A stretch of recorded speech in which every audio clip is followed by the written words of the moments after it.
Kathy, could you please call the roll? Baby Barn. Here. Blakely. Here. Dryden. Gaspar. Here. Mock. Here. Moe. Present. Drummond. Here. I would actually like to start the meeting tonight with a moment of silence. All of us to have a chance to just remember Will Freiberger, who passed away over the weekend.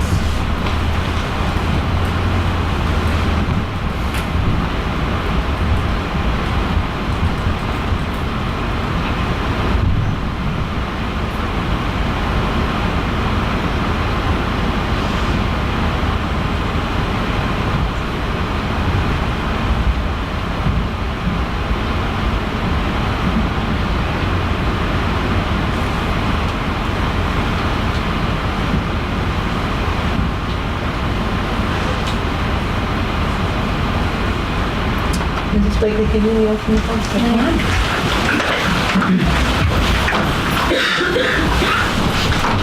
I pledge allegiance to the flag of the United States of America and to the republic for which it stands, one nation, under God, indivisible, with liberty and justice for all.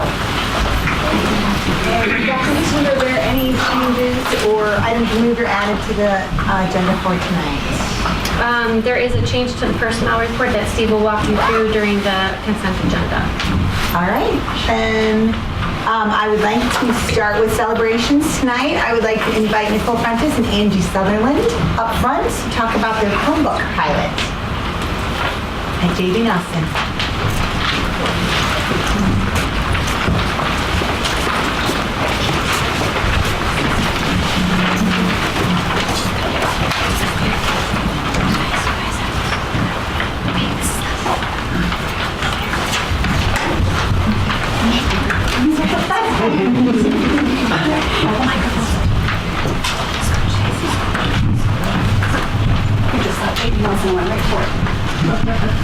All right. We are so proud to have our students here to present to you tonight. They have been working really hard and putting in some extra time to create their presentation for you. So without further ado, I'm going to let them take it away. I think they can do it without me. You got this. We are 5th graders from J.B. Nelson Elementary School. I'm Mia. I'm Ella. I'm Miley. I'm Mike. I'm Mary. And I'm Lily. We would like to tell you a little bit about our Chromebook pilot. We will be showing you about flipped learning. Flipped learning is an instructional strategy to help us learn. It flips a traditional learning environment and it brings the homework part to school and the lecturing part home. It is also like bringing the classroom home. We will also be ready for the next day of school and we won't be as confused about the lesson because we will have a preview of the lesson already. It has helped us so much because the homework is easy to access on Google Classroom. Also, if we get stuck on a problem, we can just go onto a flipped learning video and we watch it to figure out how to solve the problem using a strategy learned through flipped learning. Another reason why it's helped is that when people come to school knowing what they are doing that day, they feel more confident and ready. For us, the first place we go is a Google slide on Google Classroom that takes us to the links for the nightly videos in math to help us with the lesson that we are learning currently. When we get back to the classroom, we are able to work with our classmates and teacher to support or extend learning with the topic. When it comes to the lesson, we are all understanding the lesson our teacher is teaching us. Thank you. There are many benefits of taking Chromebooks home. Here are just a few of them. The first benefit is having a place to show our creativity and interest using tools like Google Slides or Google Docs. Students can write stories, create presentations, and work on projects. There are many opportunities available for creation. The next one is access to all our resources. You can use sites like our LRC website, dictionary.com, or Britannica to research topics, and we can access safe search image websites. Another benefit is communication and organization. We have access to Google Classroom, where teachers can post assignments, math notes, and flip learning videos. We also can continue to work on classroom activities at home. We also have access to something called Quizlet to review for tests. It is very helpful and we use it a lot for social studies. We have access to it from home so we can study and be prepared for a test. Finally, we have the ability to use sites that help us at our level. IXL is an example of this last benefit. Students can work on math skills or ELA skills, and if a test is coming up, extra practice never hurts. This helps build confidence and prepare students. Those are just a few, but there are many benefits of taking Chromebooks home. Thanks.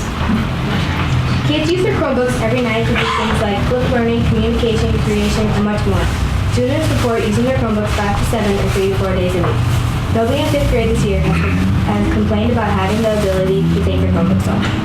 The ability to take our Chromebooks home has helped kids accomplish their goals this year. 87.2% of the kids reported has helped them. They help kids with homework organization, access to resources, etc.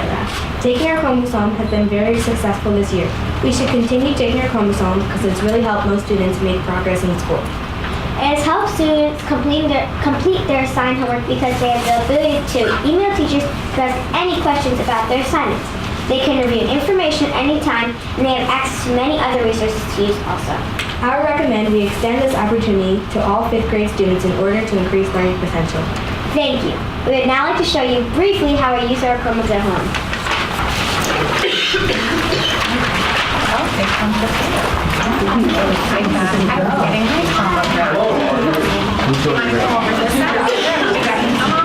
You come into me? Here, you can put your Chromebook right here. I'm a poor girl. And I'm not kidding. Very cool. Favorite set? All right, so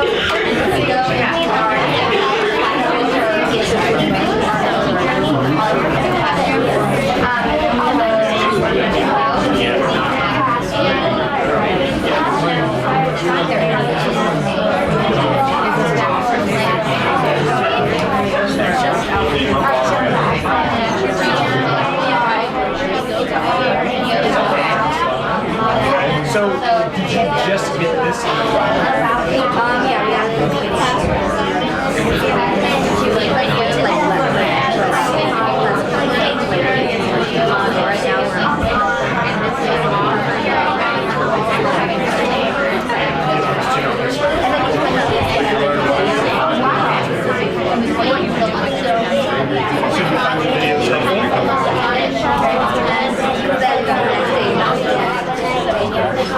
So they call it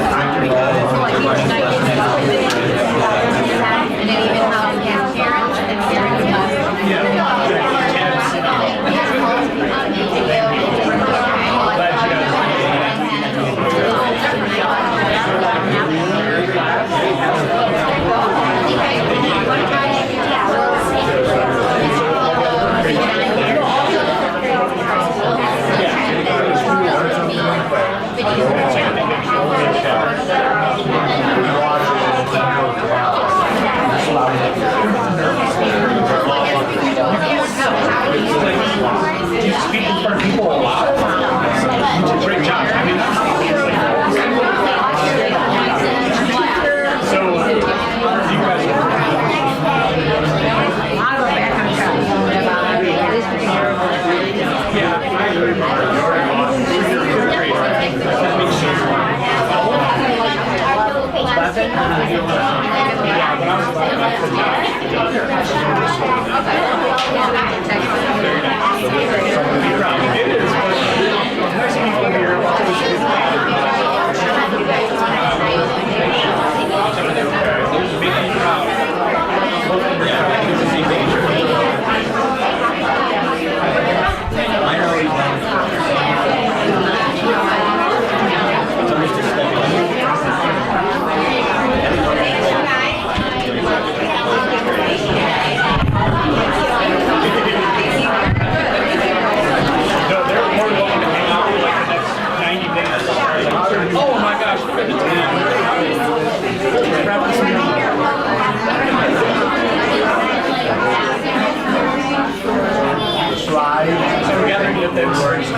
See, I told you.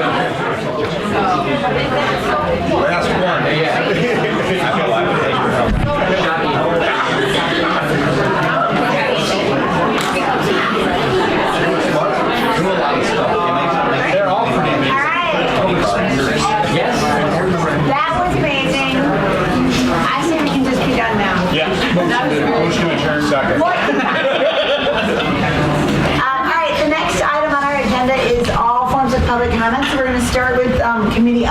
from board members. So John Gaspar, we'll start down by you. Oh, I have to throw them off on the you did.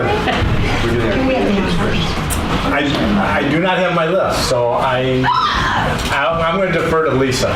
So for the Hall of Honor Yes. committee that you're on, we just announced. I left it on my desk at home. Yeah, you're very prepared though, but John's on the Hall of Honor committee and we just announced the class of 2018, 6 alum, one staff member, one friend of Batavia, and it's really hard choices because we have so many great people that have been nominated, but you can check out the website. Their names are already up there. The celebration is actually in the fall, but we just announced the winners. It takes a while for us to put all the celebration together.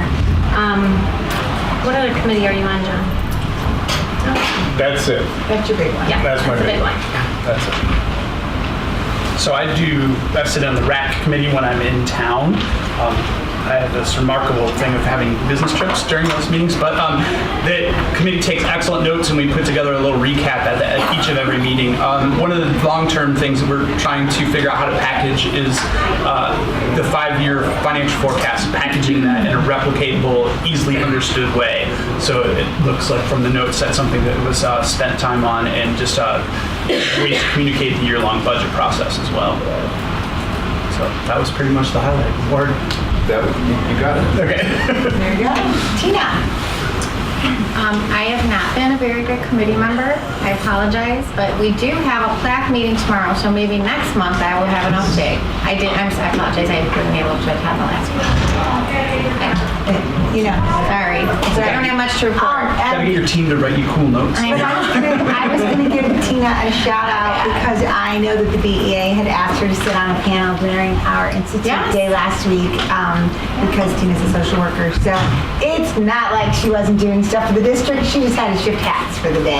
So. It was good. It was great. I was going to say thank you, but we'll do that later. All right. Chris, and you can talk facilities too because I was not there. Okay, so did we have a meeting since the last facilities? I thought we did. The facilities committee was last week. Oh, okay, well then we haven't. No. Sorry, time is getting lost on me. So first I will do the capital projects committee. We have saved so much money on our health, life, safety that we are able to move up the HVAC work, and we're going to get some of that done early.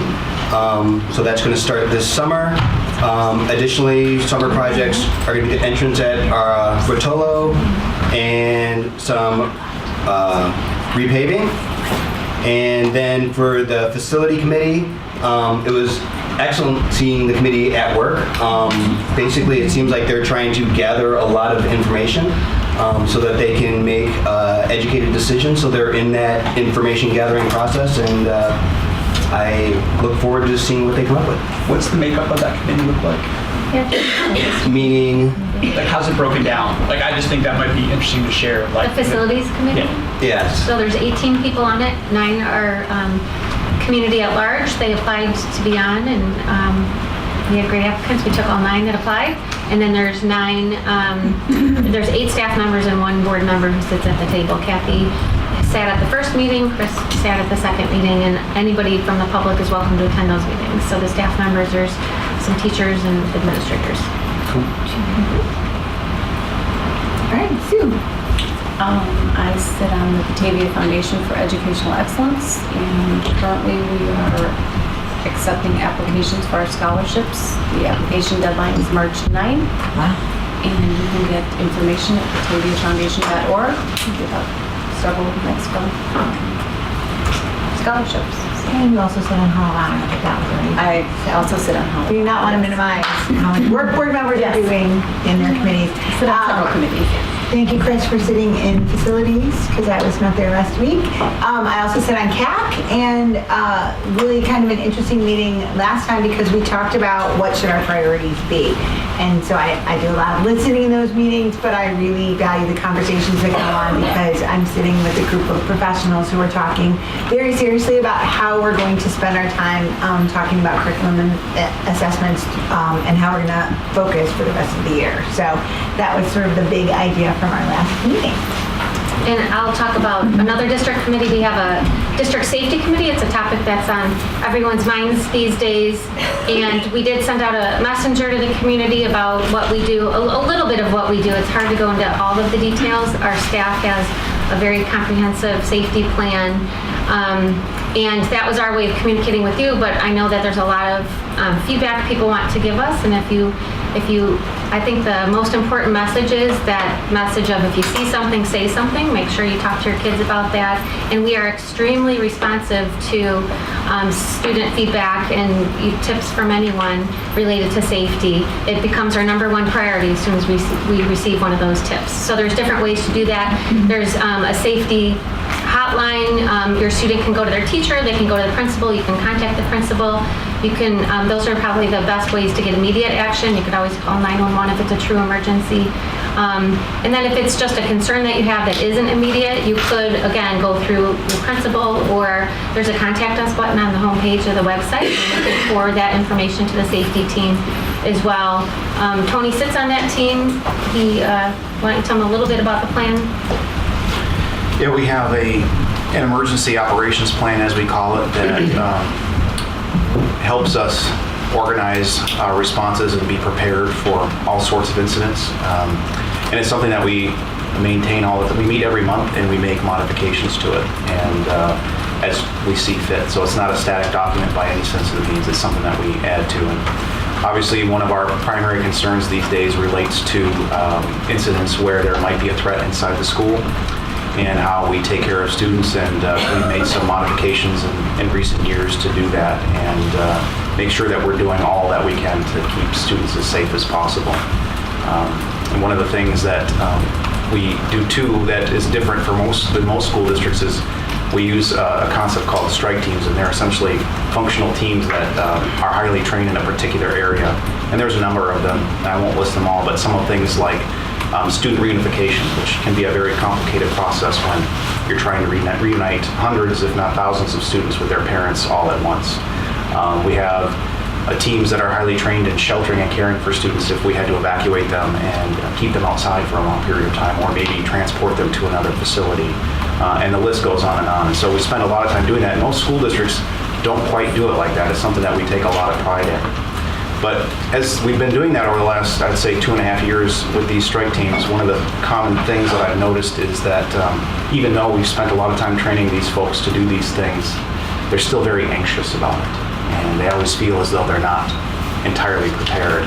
And one of the things that I always tell them is that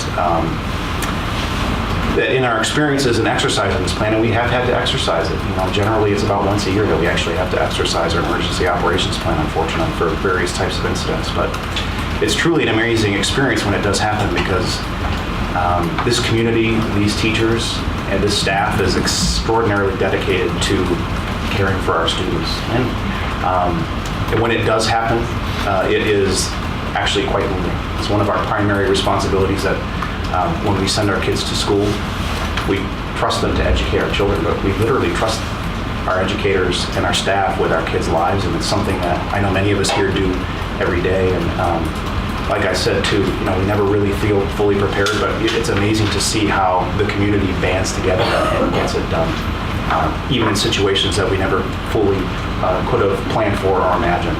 And it's something that we know that we've always got work to do on this front, and we continue to do it. And we just want the community to know that it is something that we take very seriously, the safety of our children, and I think we do a pretty good job at it. And there's always room for improvement, and we'll continue to improve, but we want to make sure that people know that if they're concerned about safety, that they know how to reach out to us, and that every concern about safety will be heard and processed and integrated in a way that will make sure that our kids are as safe as they possibly can be when they're at school.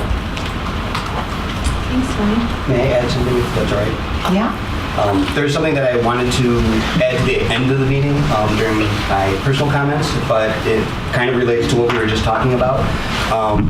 Obviously, everybody is been very concerned about the events that have happened in our country over the last week, and obviously events that happened before it.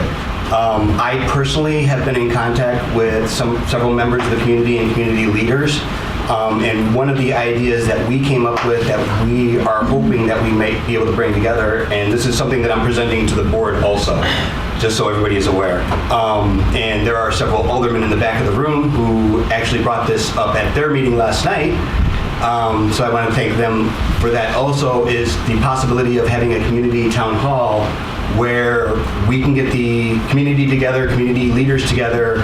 We can talk about what we are doing to keep our town safe, what community members can do to keep our town safe, and if there's anything else that we can be doing and how we can accomplish that goal to make us safer. So that is something that is hopefully in the works and will be coming soon. But that is still in the very early planning processes. But I wanted the community to know that that is something that their community leaders are thinking about. That's correct. All right, next item on our agenda would be public comments. We ask anyone who'd like to address the board to fill out a pink sheet, so I just wanted to check if there was anybody else in the room who wanted to address the board. See Kathy Scafidi in the purple sweater. The pink form. The form just asks for your full name and address, as we're required by state law to keep a detailed set of minutes of our meetings. We ask if you address the board, just let you know we don't enter into dialogue at this time. It's a chance for us to listen. It doesn't mean we don't take your issues seriously. If you'd like further communication about your topic, please see Kathy and she can get your information and we can make sure you get a conversation or a response to whatever your comments are. And we ask that whoever's going to address the board to please come to the microphone so we can all hear you. And I'll start by just calling up the pink forms in the order that I received them. So the first person I'd like to call is Jennifer Mackey.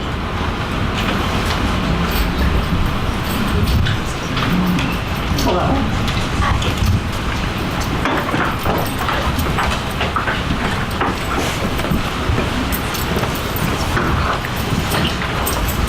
That's a lot of up the middle. This is our primary team. Hi, I'm Jennifer Mackey. I have taught primarily in the first grade at AGS for 21 years. I'm here today to advocate for small class sizes. First, I'd like you to imagine that you're walking into a primary grade classroom around the beginning of the year. You find yourself surrounded by little children. Most are excited about being in school. These children have no organizational skills. Some can't zip their coat or tie their shoes. One or two might be crying because they miss home or they lost their favorite pencil. One might not have made it to the bathroom on time and needs fresh clothes, while another might desperately need a tissue but doesn't know how to use it.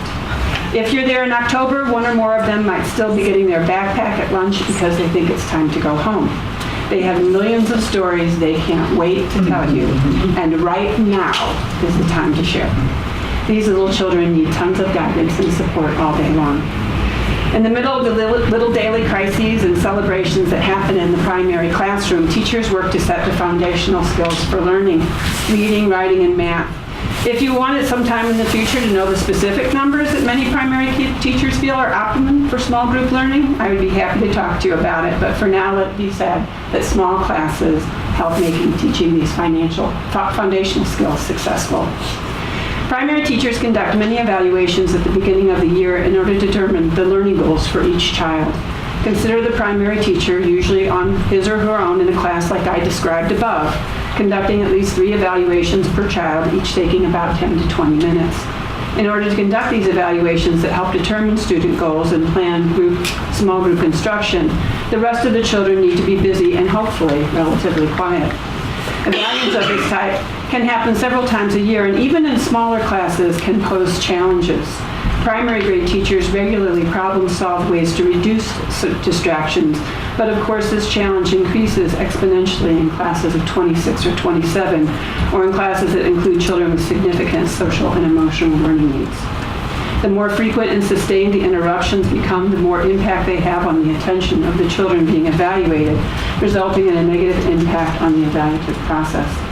We, like most elementary teachers, teach a guided reading format, which allows us to address children's deficit areas in small groups at their instructional level. Small class sizes allow us the most opportunity to meet with children every day.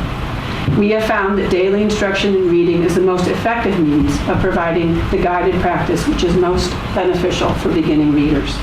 When we spend time doing this in early years, it pays off in less intervention in all subject areas later on.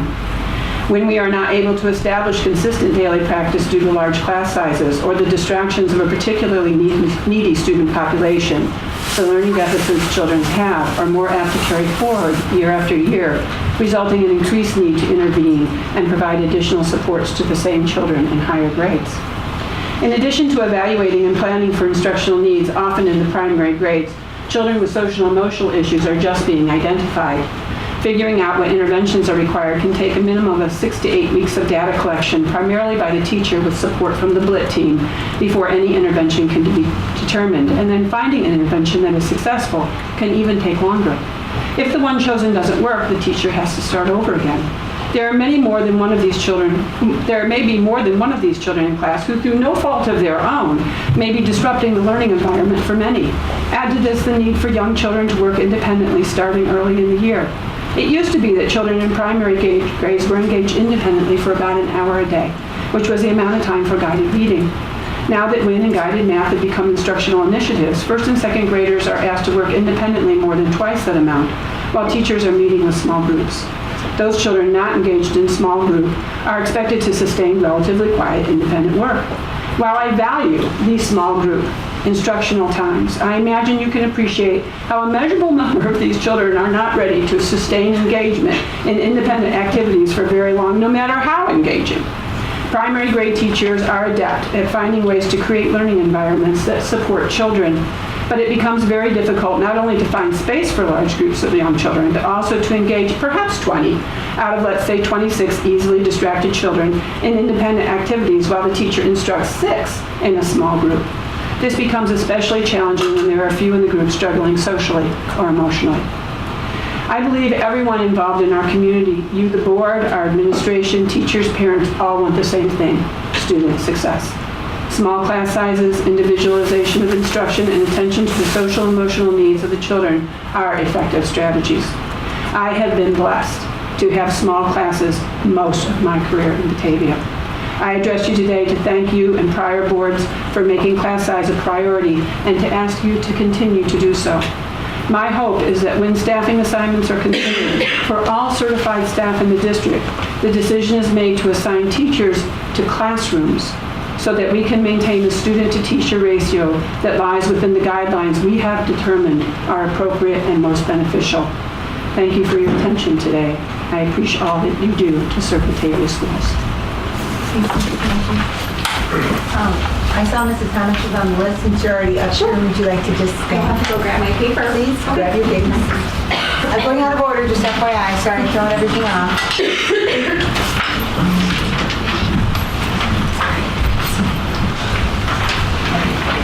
I know. It'll save a lot of shuffling in the long run, right? Good evening, my name is Shannon Hemmes.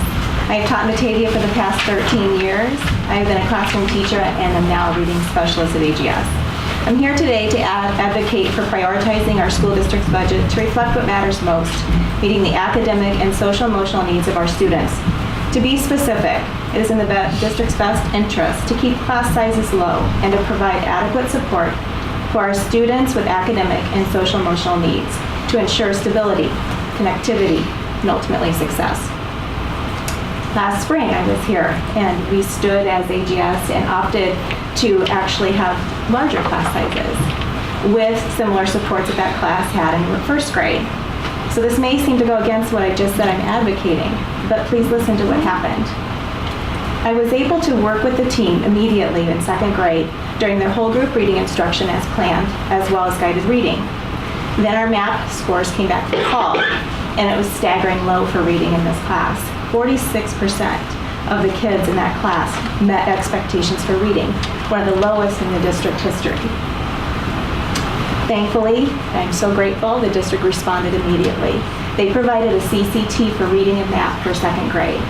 So you can imagine that they went from a little overcrowdedness, but high academic needs, to having now 4 teachers, the 2 classroom teachers, the CCT, and myself, providing reading instruction. Guess what happened? MAP scores came in, and now 70% of those students are reading at grade level. That is a staggering difference. So I just ask you to consider what would have happened if on the onset we had actually just hired a classroom teacher and reduced that class size. And let's be honest, our students are coming to us with more social emotional needs than ever before. The expectation for individualized instruction, personalized learning, and that critically important rapport that we are needing to build with our students to keep them safe is priority. And we can do that best through lower class sizes. Please understand that when teachers advocate for lower class sizes, it is with the purest of intentions and heart. We are not saying to make our jobs easier. We are saying our students need us more. And so we think that this is the best way to do that. I really loved what Tony was saying about the strike team and how we have this amazing training. And I am so lucky to say I've been trained, that I'm FEMA trained, that I can do light search and rescue, first aid, search. I'm so proud to say I can do those things. And those are all very good responses to emergencies. But what is the number one thing we can do to keep our kids safe in our schools is to know our kids. Where no kid is left unheard, misunderstood, unaccepted. And how do they feel that? The first person besides their family members is their teacher. And so we need lower class sizes to keep them safe too. So thank you for your time and your consideration. I know you have a hard job to do. All right, now we're going on. Next, I'd like to call Jacob Wyeth and Nikki Woodruff.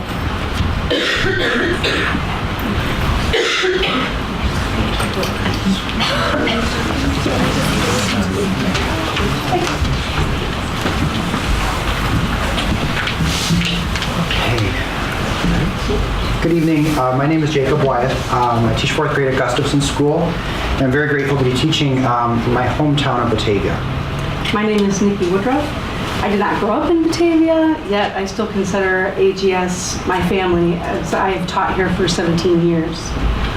We want to take the time to thank the board for listening to each of the staff here this evening in an effort to continuously improve the education for our students. We are here this evening to discuss and advocate for smaller class sizes and the social emotional support needed for our students. We'd like the board to consider some of the challenges that occur when students are in overcrowded classrooms. In any classroom, a teacher can expect to have students who are at varying levels of academic needs as well as independence. There will also be students who struggle to begin and complete tasks and engage with learning.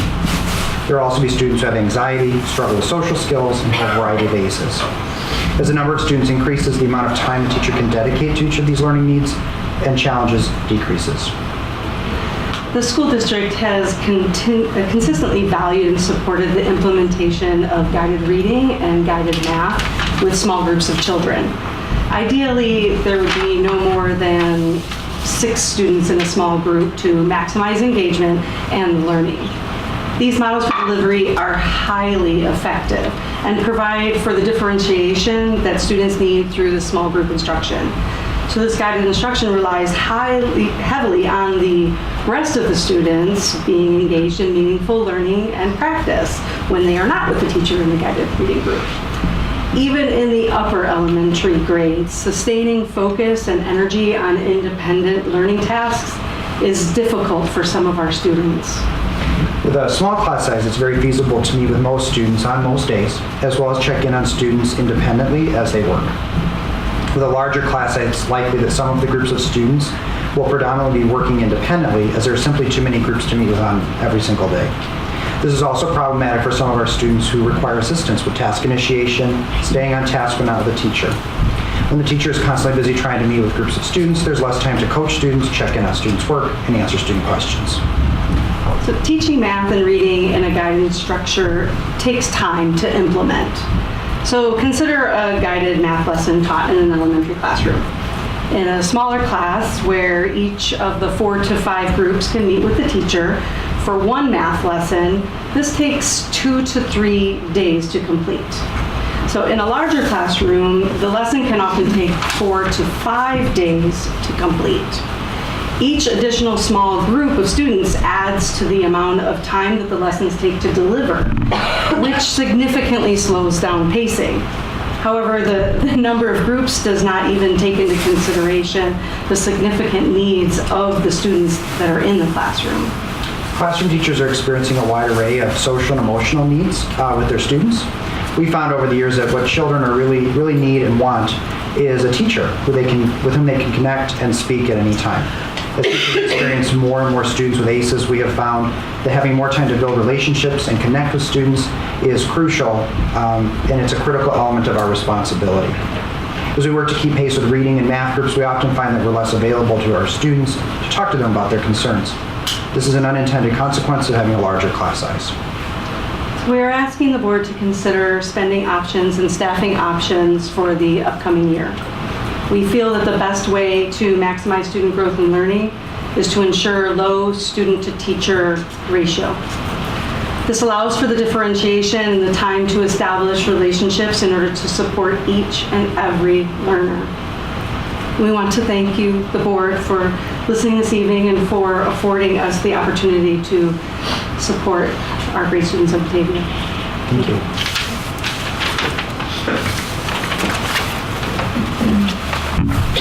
Next, I would like to invite Antonio Spazzeri.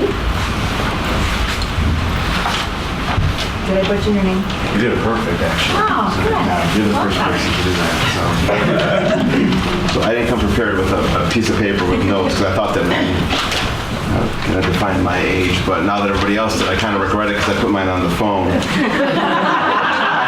I hope I can do a better job than the fifth graders did in talking to the. It's a high bar. Yeah, I know. They set the bar pretty high today. But my concern, I think, is of many up here and behind me, is the safety of our students. I'm new to the area, so I just moved here about a year and a half ago to get my kids into the school district because we were forced to be in a school district that was underperforming. So we did everything we could to get our family into the Batavia School District. I currently have one child who is at Louise White. I'll have two more within the next couple of years there. So I have my hands full at home, but the one thing that worries me the most is that they're getting the best education until recently. And I know my reaction is probably a knee-jerk reaction to what happened last week. I don't want to turn this into a political issue because that's not what I'm here to talk about, but we have an issue with our kids' safety.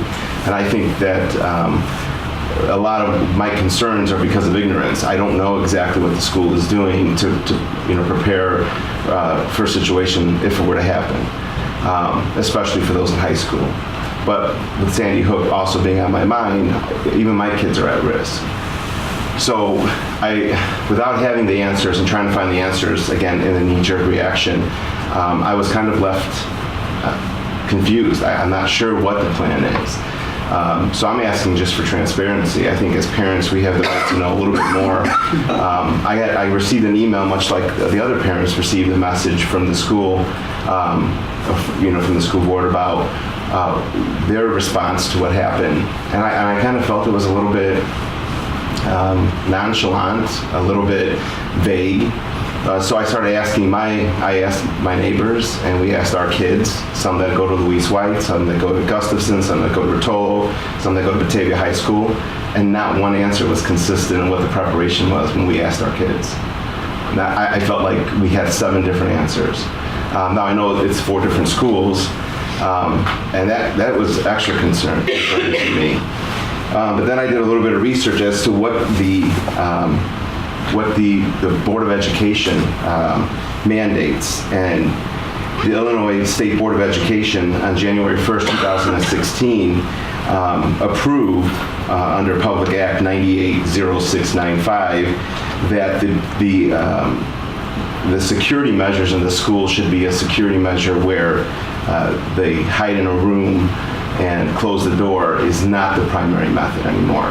And I believe that might be what we are teaching our kids to do in preparation of a disaster.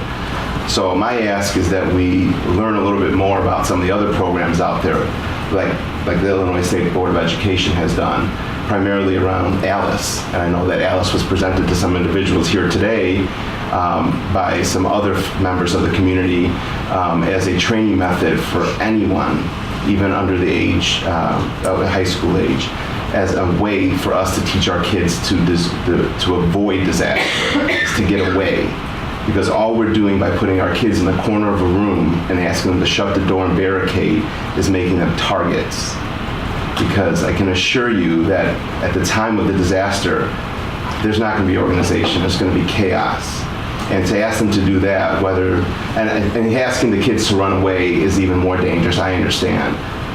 But I ask that of the board to do a little bit more research.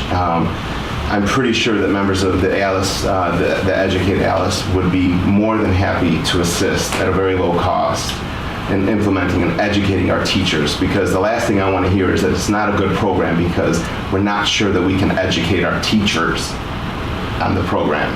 That's a very, very, very negligent answer.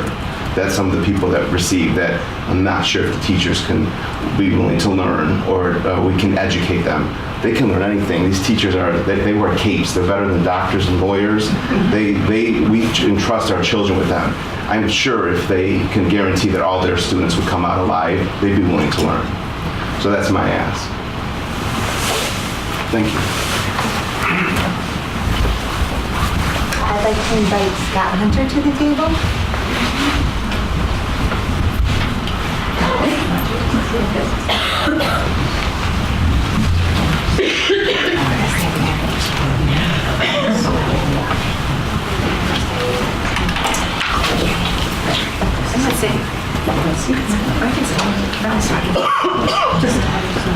Hey folks, so we're here to share, kind of a common theme tonight about, class size review and sectioning and stuff like that. So, and thanks for, letting us come share our stories and our concerns. And my story's gonna be a little bit personal for a second, so just stick with me and hopefully I'll make a point down the road a little bit. So before I became a teacher 17 years ago, I worked as an engineer for 20 years and I worked for a defense contractor. We made communications equipment, countermeasure systems, and all kinds of different electromechanical assemblies to support the military.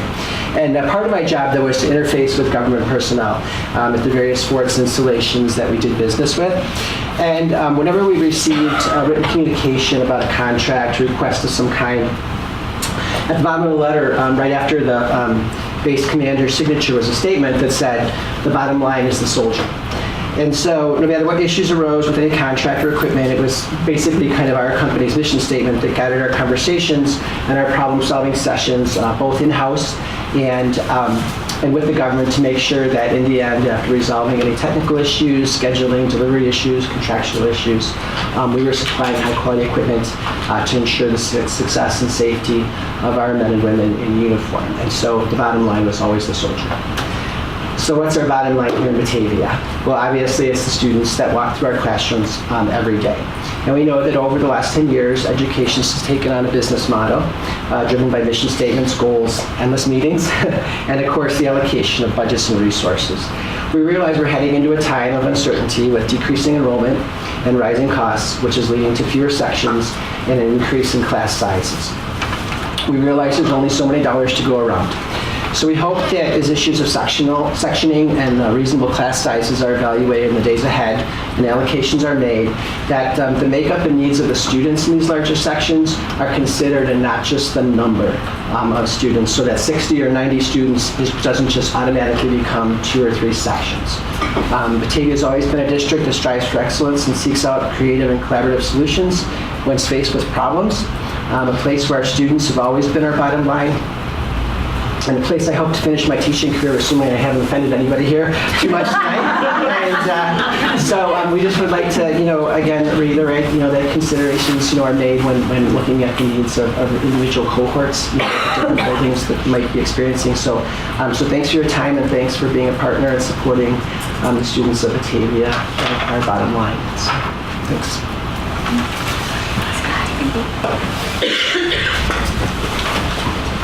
I'd like to invite Todd Swanson. He's got an interesting combination of topics.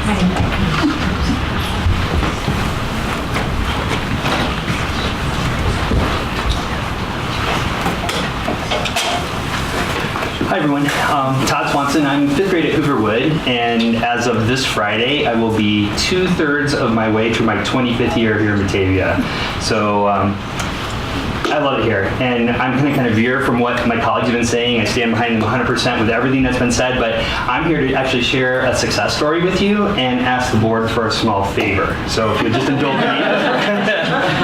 So the success story I wanted to share real quickly, and I know Amy's going to talk about this in her report as well, but last Friday, the district staff took part in a fabulous day of learning that was put together by our own teachers here in the district through the help with Lisa Placey and the Student Services Committee, learning about social emotional needs of our kids that come here to our schools every day. And one of the things that is the bottom line of kids that are in trauma or suffering under toxic stress or just meeting their social emotional needs, there's a hierarchy of needs that they need to have every day in their life, and one of those needs is for food. Now, some of you that know me know this is a very passionate thing for me, but we, about 4 years ago, had a new policy, and I forget if it's policy or procedure, but a policy that was impacting what we can do in our classrooms for food with our kids.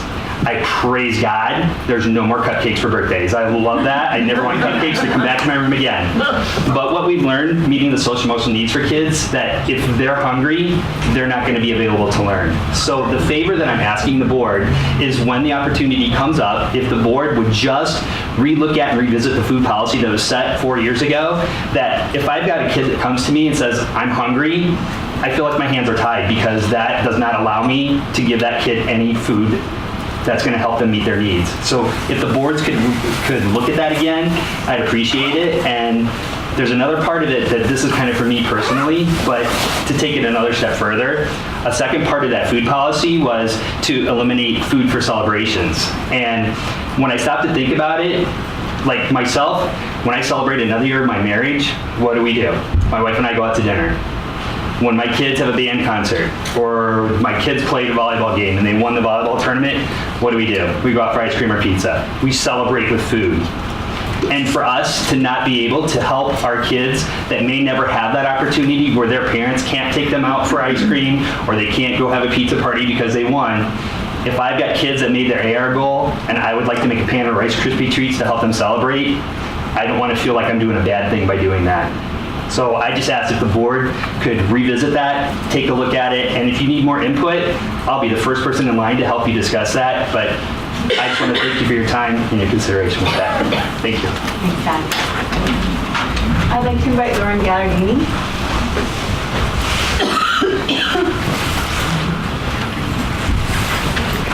Hello, everybody.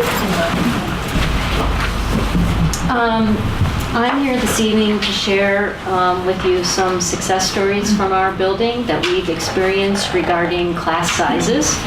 And along with those success stories, some things that we've tried and learned regarding the same topic.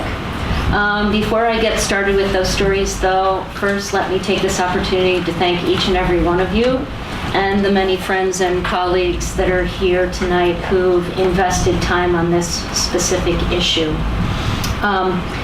It's one of those topics that can really divide a group quickly, from parents to teachers and administrators and even board members, and no one in the group seems to ever be able to come to a consensus when we talk about classrooms and the sizes of those classes. We're all open-minded and our willingness abound, and yet our design and ability to provide equitable opportunities across this great district is always a challenge. And I'm hoping tonight to share some ideas. The culture and climate at HC Storm and any building in this district is guided by its administrators. And at HC Storm, our climate and many other climates around the district has drastically changed over the last few years. We've implemented things like split grade level sections or classrooms to meet the needs of students in the district. We've moved to a half-day kindergarten program. We've compacted curriculums. We've adjusted schedules and made changes. We've piloted programs, and we've productively overcome struggles to differentiate our instruction to meet the needs of all the students. At HC Storm, we not only thought outside of the box, but we like to say that we got rid of that box. We get it, and we understand that the flexibility needed by adults for an ever-changing community, and the fluctuating populations within any specific grade level. We're all passionate about our jobs because they involve children, and simply are asking for a small but we feel vital detail to be considered. Let us collaborate with you and the administrators to critically think and solve this class size dilemma as it affects each of us in any given year. Share openly with us what you're thinking and the changes in the laws or the surrounding issues. Let us help you put all the pieces of this massive puzzle together so that it not only benefits the students of the district, but everyone in this district. Let's become proactive instead of reactive, putting together not one plan, but options. We're willing to review the data and honestly seek to see what works and what hasn't. Around this time of the year, buildings know about how many students are projected for sections of classrooms. Let's start now so that there are no surprises. It seems like this is done at Batavia High School and RMS. Why not at the elementary level? We understand that nothing in this world is a given, but options or scenarios are always better than last-minute scrambles. Any plan is better than no plan. We aren't asking to spend money, we're asking to spend time and have conversations with you, and collaborating on this topic that will impact the lives of our students. This isn't something new, it's not a fresh idea, but involving those staff members that will be directly impacted by specific class sizes for next year should be a part of that conversation. Let's sit down together and create that straw design that we both want. Thank you for your attention and listening to what I've shared with you this evening. I hope I've sparked your interest and look forward to ideas that you may have or have been creating during this presentation, and I look forward to an opportunity for further discussions. Thank you.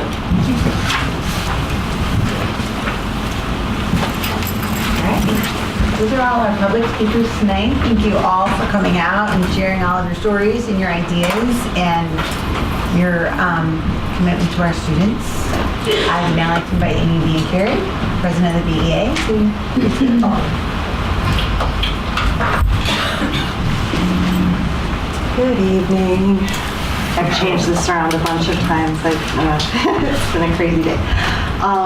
The first thing I would like to do is take a moment to honor Will Freiberger and also the victims of the school shooting in Parkland.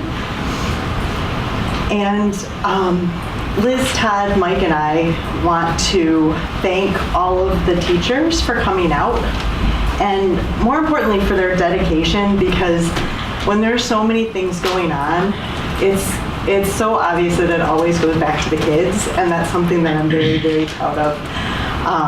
I'd also like to thank the parent that came up. That's very nice to come and speak. And I know we realize this work that we're doing with adverse childhood experiences and social emotional learning is so important. And I think the work that the Student Services Committee did to make that day full of learning with resiliency, it was amazingly successful. I want to thank Tina personally for sitting on our panel 3 times. She was there all day watching resiliency and answering questions from the staff.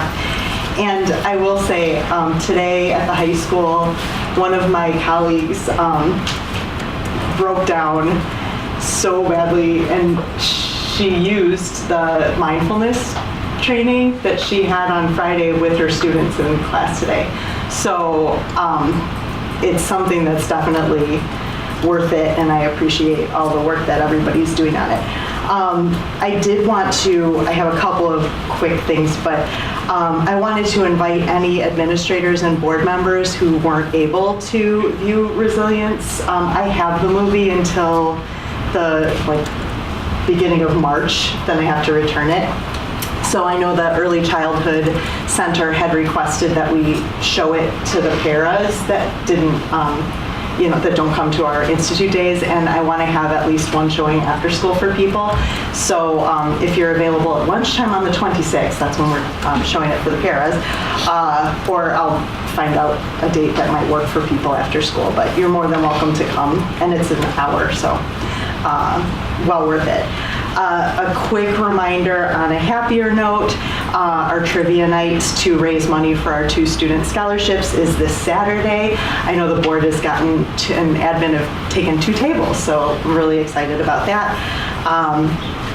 And then lastly, I want to say I am so proud of all the teachers that came out tonight and spoke about the need for reasonable class sizes and social emotional supports, and we do definitely understand the whole, we have a tight budget, we can't just make money appear and all of that stuff, and I think just the question of prioritizing things that are in the best interest of kids is what we all want. So I appreciate everyone coming out and telling their stories to kind of put a face on the issues, in the hope that you as the board, and I know that you do, but that you really consider all of these things when you do make the tough financial decisions that you have to make. So we appreciate it.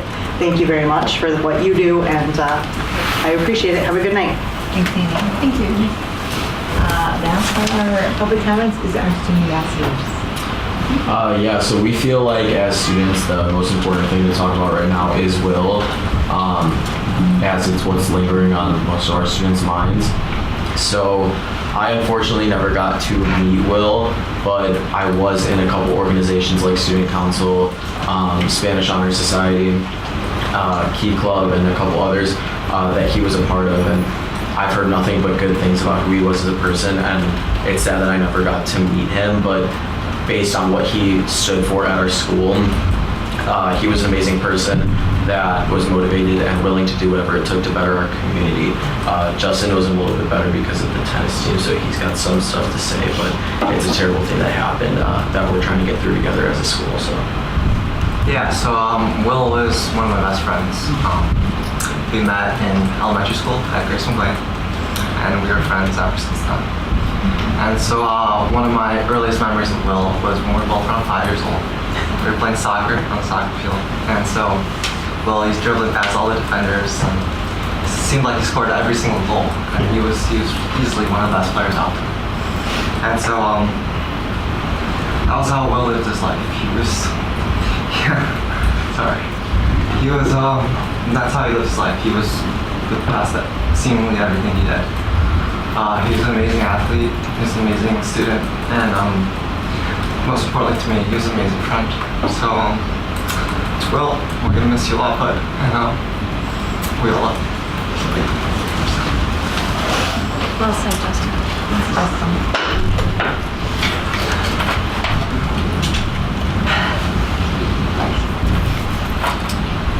The next item on our agenda is our consent agenda. I think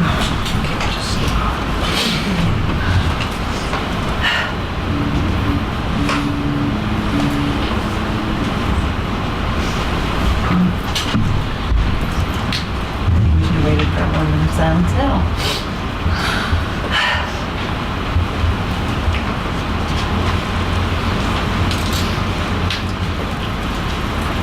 Madam President, can I request a 5-minute recess?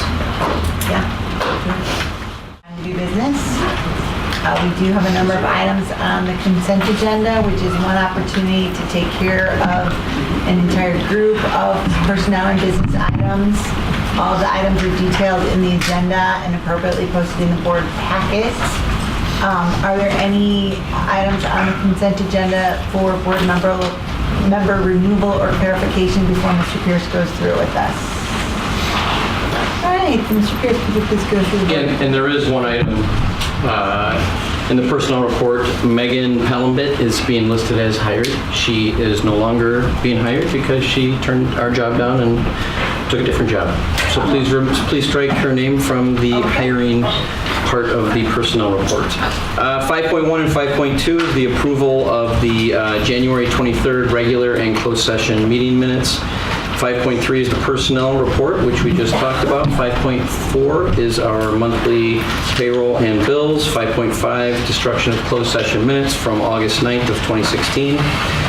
We have 4 donations that we are seeking approval for. First of all, the Robert McCormick Foundation donated $2,500 as a part of the Democracy School Program to Batavia High School for staff professional development.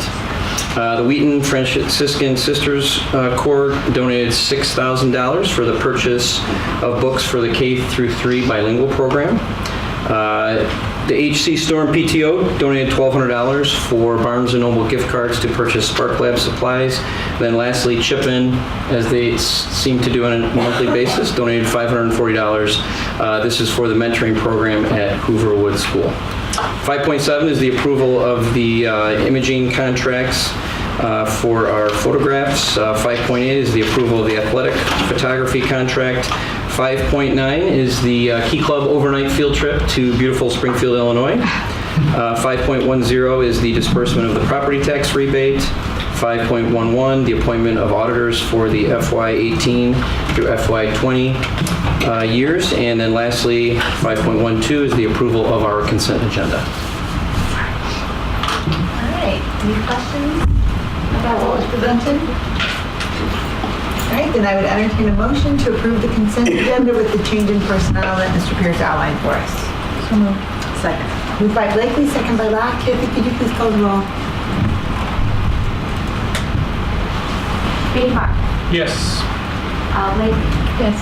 Crum. Yes. Gaspar. Yes. Locke. Yes. Clark. Yes. All right, next item on our agenda is our reports for the month. Dr. Hitchens. So the first 2 reports are regularly occurring reports at each monthly meeting. We're required to report if anyone made a FOIA request. You see that we received 2 requests that we applied to in the last month. We also bring you the treasure reports every month. Do you have questions about either of those monthly reports? No. Just more informative, I guess. Why would someone request information? Are those students or? The FOIA requests? Yes. So if those were student requests, we wouldn't be able to use the names, so. Okay. So. Teachers, okay. It's 2 staff members. Yeah. 2 staff. So then if you don't have any other questions, I'll turn over to Brad for staffing goals, which is the 3rd report. Because it just Sure. So at the last meeting, we talked a little bit about the context for some of the staffing decisions. So Tony presented the 5-year financial forecast, which, several of our teachers noted is not super bright and shiny. So we're expecting a deficit and need to take interventions to make sure that we can keep the district with a balanced budget. We're also, as a part of looking at that 5-year financial forecast, looking at declining enrollments within the district. This has been an ongoing trend for several years. And all of these things do impact the way that we staff and program for our district. So that was a little bit about the context that was set last time. And as Lauren Gallardini, who is my son's teacher, said, it's all about collaboration. So trying to be more transparent with the staffing process. We sent a version of the report that the board received to our whole school community, to one-on-one all, to talk a little bit about some of the goals that will drive the staffing process moving forward.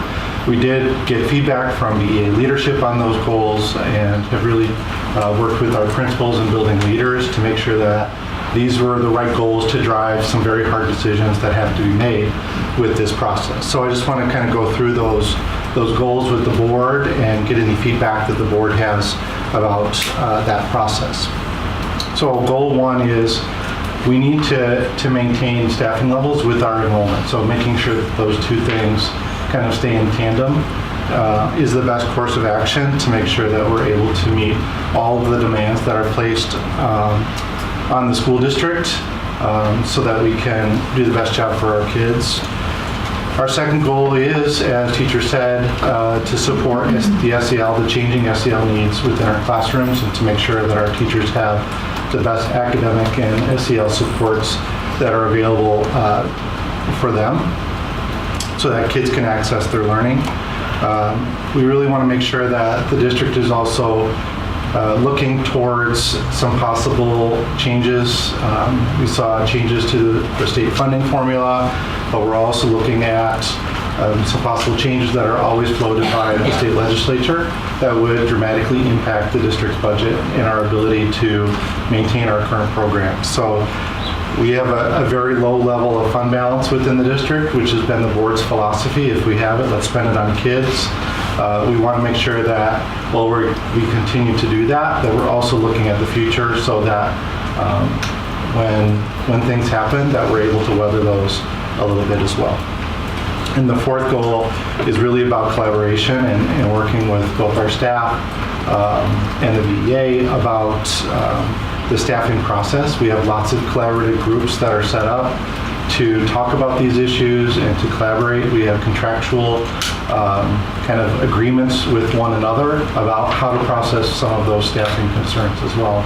So really reminding everybody to use those structures and that we fully utilize them in this staffing process. So those are some of the big goals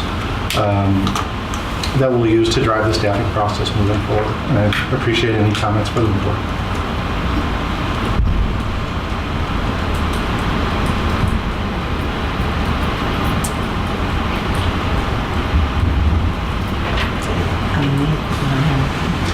I think that this has been an ongoing conversation, so none of this is a surprise, and I think we've all been talking about our goals. So again, we, I think, appreciate the fact that these have been ongoing conversations that we've talked about before you pull them together and then actually present them formally. So, thanks, Brad. All right, then we'll move on to the action items on our agenda tonight.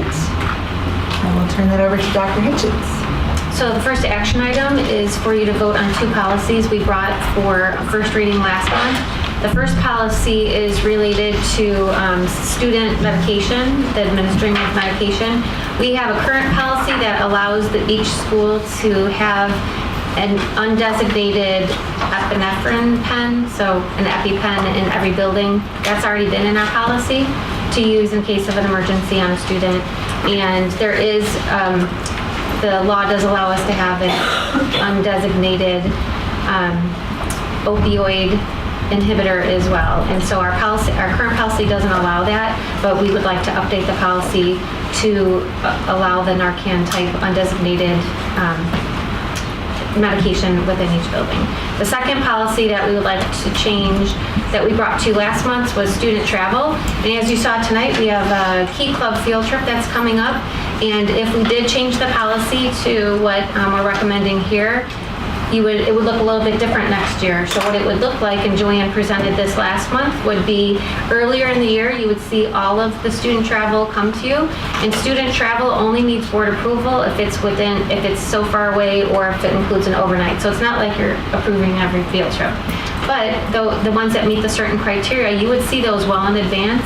You would give your approval, and then the person would go plan. So for example, in Key Club, you would give the thumbs up to Key Club traveling earlier in the year, and then the Key Club sponsor, Marty Heim, would work with her building administration on all those details. So you might not get all the details, like here's the name of the kids, here's the hotel we're staying at, but you would know that Joanne would be the one then to check to make sure all those things were, all those boxes were checked. So you're just saying, yep, we're okay with the idea of the field trip, because right now it's a little bit after the fact. They're doing all the planning and they're saying, hey, by the way, we raised all this money, we paid all these deposits, can we go? And it's a little bit hard. You guys brought that feedback. That's a little hard to say no once everything's been planned. So if you vote for that one, then next year it'll change that process a little bit. Questions or comments about either of those? So basically, we would kind of get a list by October 1st, right? We would try to get the bulk of them. That's the tentative timeline that we're looking at? I'll turn that over to Joanne because she did present this last month. So at the October board meeting, we would bring. Okay. so somewhere in the October area. And that's usually anywhere from, I mean, the list that I received from Lisa a month or so ago, just to get an idea, was probably anywhere from maybe a half a dozen to a dozen throughout. So and that's usually the standard, right? Yeah, pretty much the Okay. same ones we've seen. Yes. Just all at Usually once. on repeat. Just about compact. Right. But things will come up and, yes. Yeah, there might be an occasional, something that's a good opportunity that isn't one of those recurring ones. But it was just putting us in a bad position, I think, when you see it, and it's like, oh, they're going next week. Okay. And there will be some circumstance once Sure, of that course. happens, okay. No problem. Thank you. Any other questions? I would entertain a motion to approve the two policies as presented. I lost track of the numbers.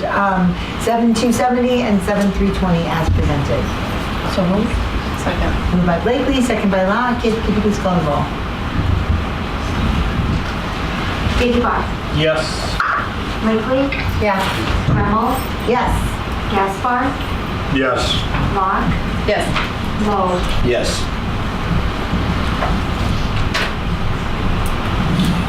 So when it comes to the cafeteria tables and the HVAC devices, I have Mark Anderson, our Director of Operations, walk me through those.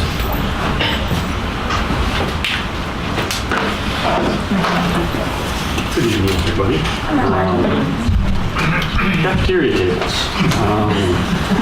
I know, I bring the very exciting topics to board meetings. So excited to see you. Yeah, bus routes, cafeteria tables, I'll be talking about HVAC equipment. coming up. Oh yeah, that'll be fun. Cafeteria tables, we're talking about specifically the ones at the high school. The current ones, and you've seen this in the report, are around 25 years old. I believe it's actually when the cafetorium was built. So I believe that was early 90s. Yeah, I think they're about done. And really part of this is more the functionality of them. That's a separate chair with a table. So as far as maintenance goes, if they have to move anything, they have to fold the tables up and stack all the chairs. So the tables that we're looking to purchase tonight there's a couple of versions. One of them is an 8-seat round, and the other one is a 12-seat kind of what they call it, actually a boat-shaped, kind of oval type shape. So these will basically fold up with the seats on them, and they can move them out of the way. I know there's some questions. One of them is about warranty. These do have a 15-year warranty on all parts. We brought in a few different companies to test some of these tables out earlier. This is actually part of the 2018, so this current fiscal year capital project fund. We took our time. Rob Schmidt, the facility manager for the district, I know met a few times with both Joanne and Dave Andrews about this. Colors, functionality, tables, things like that. And not only the cafeteria tables, but also we're going to do some different type of seating in the atrium area. If you're at the high school during lunchtime, most of the kids are sitting out there anyways, all over the floor in different spots, so let's give them somewhere to sit. And it's going to be flexible, some soft seating as well. So the cost, about 85% is cafeteria tables, and about 15% is the atrium area. Those are together. Some of the other things is we went with a plywood top. I'm going to get a little specific so everybody knows. Plywood top, more durable, hopefully lasts a little bit longer than just kind of a pressed type material that's standard. And actually, they kind of threw that one in, which was very nice. The other piece was, I know there's a question about bidding. Both of the ones I'm talking about, as far as the cafeteria and the, when I get to the controls, I'll be talking about next. This is part of a co-op, so basically you get cooperative purchasing. So that way it's, in a sense, already bid out, and we're a part of this, and the company we're getting them from is a part of this as well. That didn't actually have to go to bid, a public bid, it was already vetted out. Trying to think what else. Oh, the other important part why we chose this specific company, actually School Specialties who we're getting them through, but the company who actually makes the tables is local. They're in Aurora. myself and Rob went and visited their manufacturing, how they put them together, and distributing. So all of that is, well, I guess part of it's in North Aurora. So being local helps as well. So if something does break, only a couple miles away. Any other questions about cafeteria tables?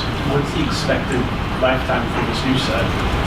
Well, 25 is a pretty high bar. Right, there's a 15-year warranty. So we talked to a couple other school districts that use the same company, and they've had no problems. The furthest one was 8 years that they've had their cafeteria tables.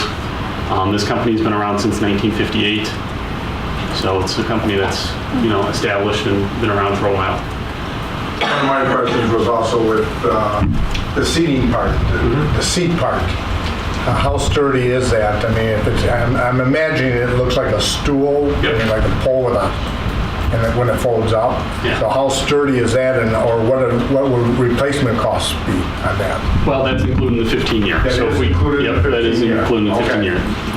Okay.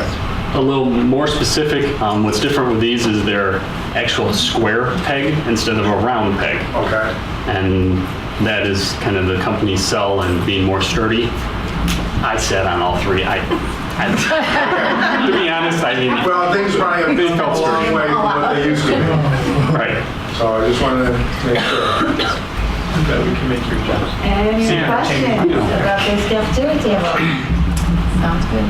All right, then I would entertain a motion to approve the purchase of cafeteria tables and seating from school specialty for the sum of $101,999.63. Only summer orange. No orange? Mr. Bedebar. I've been a bulldog way too long. I had a motion. Could you second it? I'll second. All right, moved by Blakely. Moved by Blakely, second by Locke. Jacob, could you please call the roll? Apparently you guys are a duo tonight. Okay. Bedebar. Yes. Blakely. Yes. Dremel. Yes. Gaspar. Yes. Locke. Yes. Lowe. Yes. The fun never stops because now Mr. Anderson's going to talk to us about heating and cooling system devices. During my capital projects report, which was back, I believe, in December, I talked about this a little bit with Rotolo and HC Storm and Louise White. Those are the three schools for control upgrade. The plan is to end up doing all of the schools. Again, with cost, that wasn't feasible to do right now. So basically the plan is with the controls specifically at those schools, we can use the one, again, I'm going to get a little bit more technical, but they're called PCMs and BCUs. That's kind of what controls, the system. So the plan is they don't make those anymore. They do not produce them. And so you basically, for ease, have to buy them off eBay. It's not exactly eBay, but it's very similar. So the plan is to keep some of those and actually do our own form of, I mean, it's not actually eBay, but just, so we actually can make some money on these as well. Because there are a lot of districts that still use this technology. The problem with this technology is it did fail, not this winter, but past winter, where you kind of cross your fingers and hope it resets. When I mean resets, meaning that there's actually heat in the building. So literally, you have to go do a hard reset. Another advantage of getting this upgrade is in these schools right now, if there's, for instance, a after-school activity in a specific classroom, let's say HC Storm, you have to run the entire building to just heat that one classroom because that's the technology we're at right now. So now with this new wireless technology, it's just, whatever room we're going to run, C2, we can just run that specific classroom for that chunk of time instead of having to run the entire building. So that's another advantage. The other piece that's good is specifically for Rotolo, each room is paired together on the same device. So sometimes if one room is having an issue with something mechanical within the unit, it then affects the other one as well. So this one will be wireless technology specific for each individual classroom. The amount, I know there's some question about the amount on this. Just to kind of give you a little bit of history, Boilers were replaced at the middle school 3 years ago, and the tune of $415,000. Chillers a few years before that at the same school, right around $500,000. That's just to cool the air and heat the air, not to individual control it, run it, anything like that. A cost estimate if you wanted to just completely redo the entire system that we're told, you're talking, and not including boilers or chillers or anything like this, but just the units in the room, they're called air handlers, things like that. It's around $4 to $5 million. So this is just to make sure that we have the ability, and all of this includes like graphics. So if I ever go on my computer right now, I could, hope to control most buildings. I can, but this will give new graphics. It's an updated system as far as what we can use, and it'll be much more user-friendly. And the plan is basically, hopefully in the next year or two, to be able to do the entire district as well. But we picked these because of, to be easy, because of the problem areas that we've had in the past few years. Have you did any kind of a cost analysis on what kind of savings we're going to maybe gain out of this? That would be, you could, but it would be very difficult to do because there's many different elements to it. It's not just as simply as to look at all the after-school groups that use this room and what that would save on the heating. And unfortunately, where electric prices go and things like that, it's difficult to kind of narrow that down. And it's hard to put a operational cost as far as maintenance on it too. You go back and look at every single work order, but it's more of now that individual doesn't actually have to go to that room. We can do much more from, using technology. Okay. Thanks, Mark.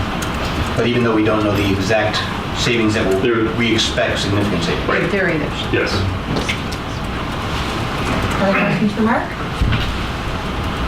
Again, you've been telling us everything to expect, so nothing's been a surprise. We appreciate that. Although really not our favorite way to spend money, but we're always still glad to see you. I hear that often. Yeah, it's like buying tires. Anybody who's gripped by this, you come to capital or resource meetings, you get filled with this kind of information. Mark's the star there. In that case, I would entertain a motion to approve the purchase of new heating and cooling system devices. Includes installation and training for Bertolo Middle School, Louise White, and HC Storm Schools from Train USA, Inc. in the amount of $445,465.09. So moved. Second. Beatty Bar beat you. Moved by Blakely, second by Beatty Bar. Kathy, can you please call the roll? Beatty Bar. Yes. Blakely. Yes. Gaspar. Yes. Locke. Yes. Lowe. Yes. Dremel. Yes. And the final item for action for the board this evening is the two-way radio up system upgrade, and Don Seawall is going to. Different technology. No, this is Don. I was going to say, if it is, I can talk about it. Share the spotlight. You don't get to have all the exciting topics. Hi, Deb. Hello. So in 2009, I believe it was, we implemented the two-way radio system that included about 100 radios district-wide. It's we haven't had to talk much about it because it's worked very well.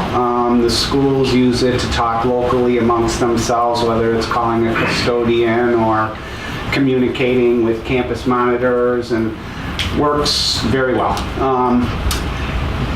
The only issues we've had with it over the years is when we've tried to, maybe the tech department would be talking across the district with one another while simultaneously the maintenance team is talking across the district. And when those conversations happen, they're using what are called repeaters that allow us to communicate district-wide versus just locally within a building when no other building can interfere with those conversations. And we managed to get around that over the years, where we would just wait a few seconds till the channel would open up, and then we would say the printer doesn't work, and then we would scurry off and fix it.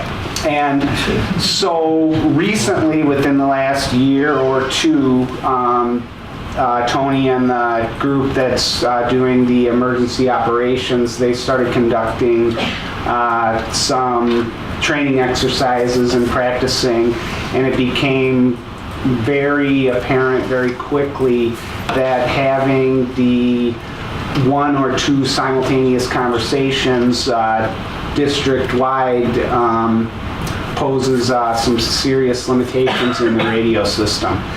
And I actually recall back a couple years ago, I think it was in November or December, when the high school and AGS went into lockdown.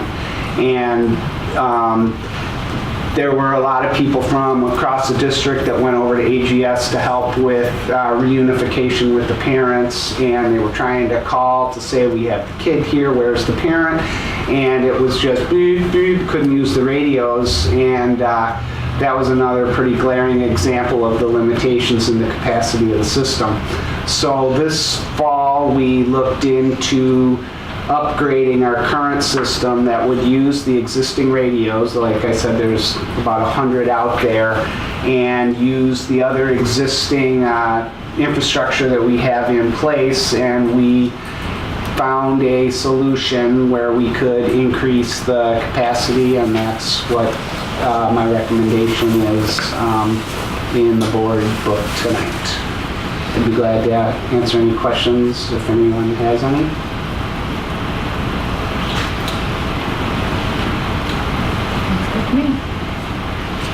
All right, and I would entertain a motion to approve the upgrade of our two-way radio system in the amount of $41,305 with Communications Direct Inc.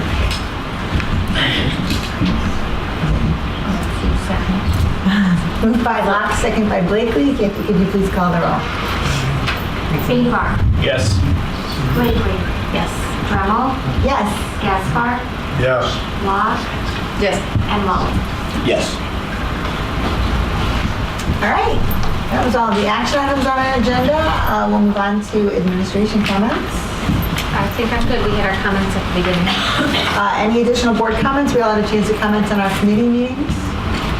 I just wanted to,